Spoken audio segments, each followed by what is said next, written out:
I know that what I said about Kendi may sound a little harsh, but It's the very truth harsh, is, John. It's rude. And as a matter of fact, it's rude.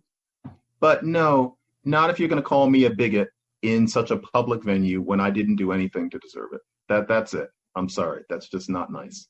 And so I'm going to be not nice back. Why do you You're think it's saying rude? he's an empty suit, John. Let's get graphic. You're saying he's vastly overrated. You're I saying am saying he's that. a joke. You're saying he's a joke.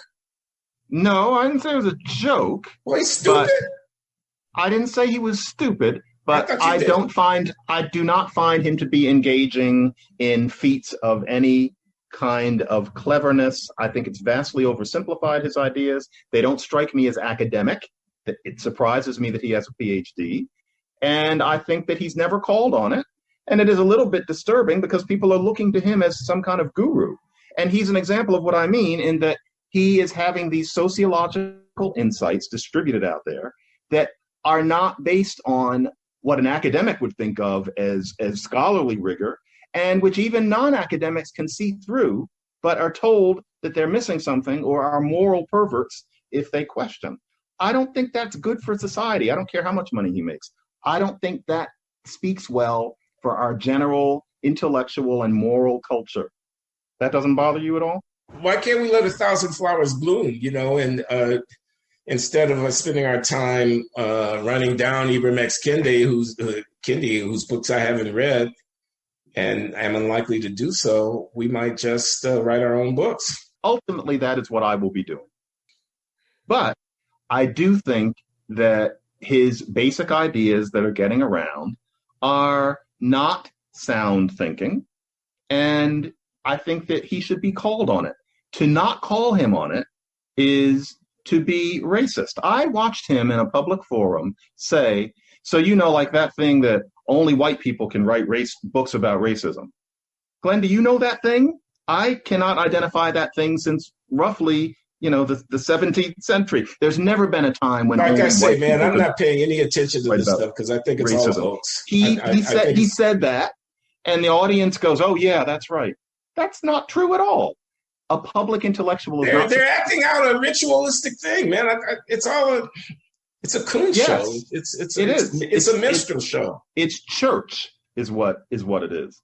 And so that is what I am calling out here, that we are not requiring enough. It's the modern day equivalent of Amos and Andy. And it is so insulting to Black people to not take us sufficiently seriously and to, it's the easiest path for the structures that be, for editorial boards, for prize commissions, for university faculties, for newspaper op-ed writers, for the easiest path for TV talking heads is to patronize and placate these screaming Black people who are going around crying about racism. How about this? The whole vocation of public intellectual is somehow wrongly construed here, such that people like Ibram X. Kendi could be as lionized and successful practitioners of that function. Here's what it should be. You should be a master of some discipline. You should be an economist of the first rank. Yes. You should be a linguist who has a very good publication record in refereed journals with a lot of citations. You should be a physicist who has actually mastered physics, or a literary critic who's read the great books and written a few of them, who then take this mastery that you have acquired through decades of disciplined study and turn your attention, informed by it, to the great questions of the day. Your essay should appear in the New York Review of Books the way the New York Review of Books used to be, okay? And only then should you be anointed a public intellectual, okay? It's quote unquote worth listening to, worth $10 million or $20 million falling on your center, worth being lionized and awarded and said to be the next whatever.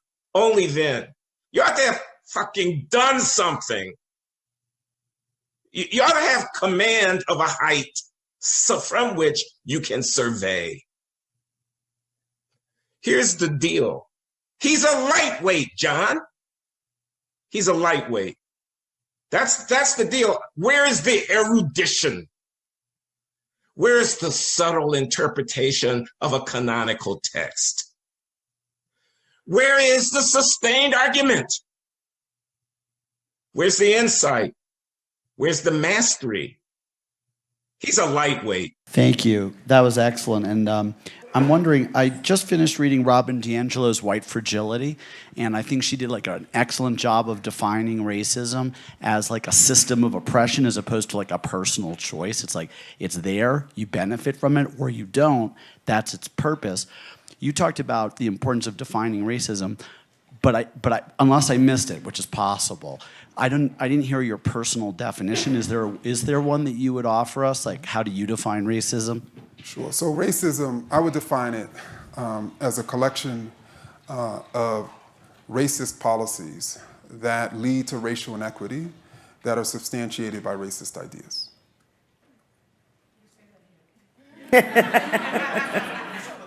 Sure. A collection of racist policies that lead to racial inequity that are substantiated by racist ideas.